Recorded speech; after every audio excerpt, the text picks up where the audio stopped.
I want to go to CC Howell, though, because CC, another case the ACLJ intervening in, this case involving another homeowners association where you can, I guess, fly the flag of your favorite football team, but not a flag of the state of Israel. Tell people about this one. Yeah, so there's a homeowners association in Wisconsin, and we are representing a client there who the homeowners association has rules and regulations that say that you can't fly any flag except the American flag.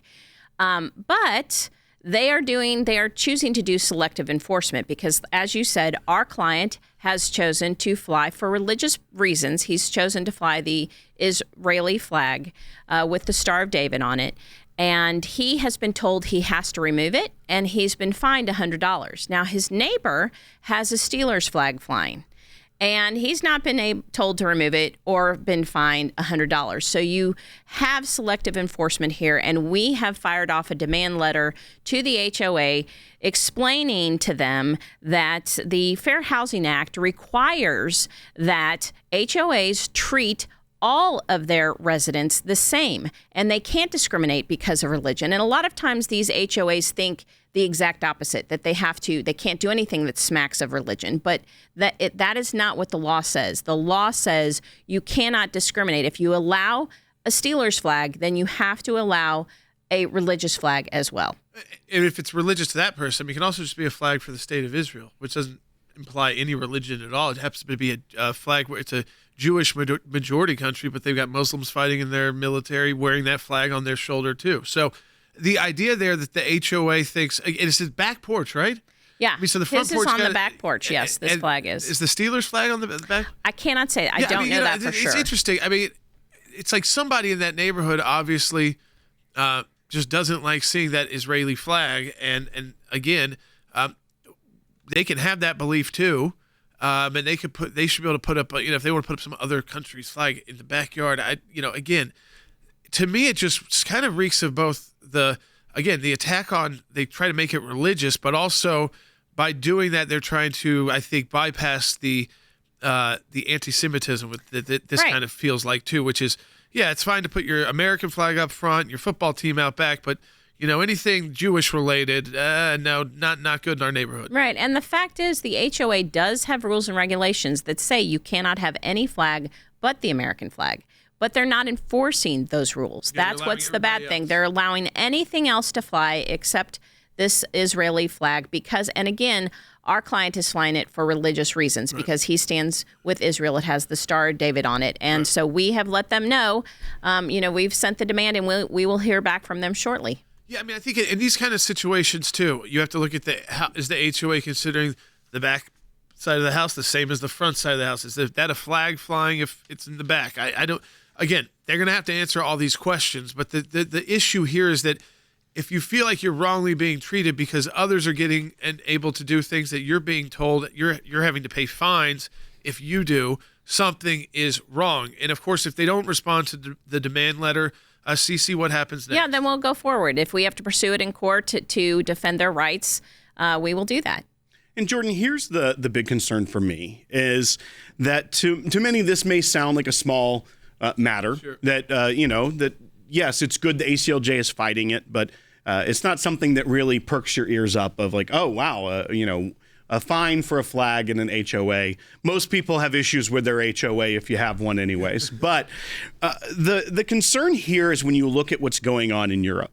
We talked about the pogroms in Amsterdam against Jews and Israelis there for a soccer match. We saw that Paris had to heighten security, call in 4,000 police officers to try to protect a similar soccer match, a national team match.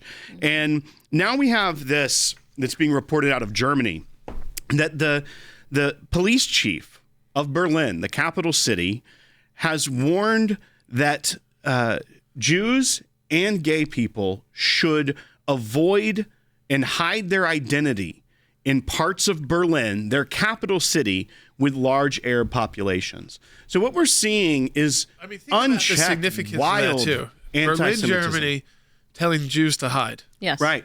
So they don't have enough police and military to put up on the street to protect Jews and gays. And my concern is that the slippery slope of what flows out of Europe, when you already see parts of America that are concerned. Is this just like a general warning? So if you're a Jew, don't go on the street? There are certain neighborhoods where the majority of people of Arab origin live who also have sympathies for terrorist groups. They are openly hostile towards Jews, and they say you should hide your identity if you are going into those areas. Yeah. In Berlin alone, they've had 6,000 open investigations of anti-Semitic attacks since October 7th. 6,000. These are neo-Nazi type. This is based off these horrendous European immigration plans. Yes. I mean, I've heard it been said before. It can be somewhat controversial, but when you see what's happened in the UK as well, inside England and different parts of the UK, the first majority Muslim country with nuclear weapons very well could be some country in Europe. That's right. Yeah. Because, with a functioning nuclear arsenal, not just trying to get to one like Iran, because of the population shifts that they've allowed. And it's, again, they did not vet, so they didn't ensure that the people coming to immigrate shared their values, which is part of legal immigration, is that you want to bring new people into your country, but the part of that is that they share the values that your country holds dear, which should be that you should be able to walk through whatever part of the city in one of those countries, regardless of who the majority population is, and not have to fear for your life because someone identifies you as Jewish or someone identifies you as someone who's gay or lesbian, and that Germany, by the way, or the city of Berlin just can't protect you. And that's wrong. That's just bad policing. It's also horrendous failures that are being admitted by these governments. And what are they doing to stop it? Nothing. Yeah. And that's why the ACLJ has to fight what seem like maybe small, trivial HOA disputes. Because if you don't stop that, the slippery slope is so great in the world that we're living in that you can quickly become Amsterdam or Berlin when you see how they're already causing such havoc in some of our larger cities like New York. Sure. The anti-Semites. You can't let the small things like a Israeli flag on a house in Wisconsin go. You have to fight there so you don't become Europe. We can't become Europe. I mean, we don't have that same kind of, our immigration issue so far has not been linked to that same kind of immigration issue. Both come with violence. Both come with a lot of disruption into society. And of course, it's more direct there because these are smaller countries.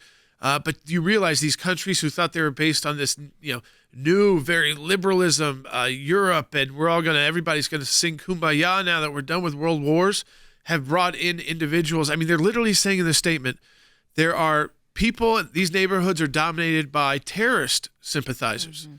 And there should be no place for that in Germany. I mean, why in Berlin, if they know that there are whole neighborhoods where it's too risky for, I guess, police to even try to be there to make sure that any German citizen or visitor can walk through that area without fear of being attacked because of who they might be labeled as, is why are these people still in Germany? Yeah. I don't think they're all citizens yet. Right. And I know people don't like the term, and probably in Germany, mass deportation doesn't sound great, but, they have countries they can return to now. Yeah. Many of those wars have come to a close. And if they are honestly harboring positive views of terrorist organizations, I don't really care where they end up. Just let's not have them in Western Europe. Yeah, I mean, they've actually acknowledged, the parliament has acknowledged that it's the migration from the Middle East that's causing this. Obviously. And they actually have some resolutions that are geared up to go, basically saying there's going to be mass deportations of refugees back to their countries, such as Syria, because the government, the parliament, has realized this is a problem. This migration is a problem. Yeah, I mean, it could totally alter the world just with, again, migration numbers. It's a way to conquer without ever having to pick up a gun. And then you put in so many people who are so radical that the government doesn't even know what to do with you. And if they don't handle it quickly, well, you're radical. You're the ones that are willing to make it scary for everyone else. So it's why we fight in all these battles around the world, because ultimately it can come right here into your own, literally, backyard, where they come looking at, hey, Why you got that Trump flag flying in your backyard? Why you have that Israeli flag, up in your backyard that someone saw, over a fence? And we're fine with the NFL, but not for Israel. We can't let any of that happen. So big things at the ACLJ, some that seem small, but they never are at the ACLJ.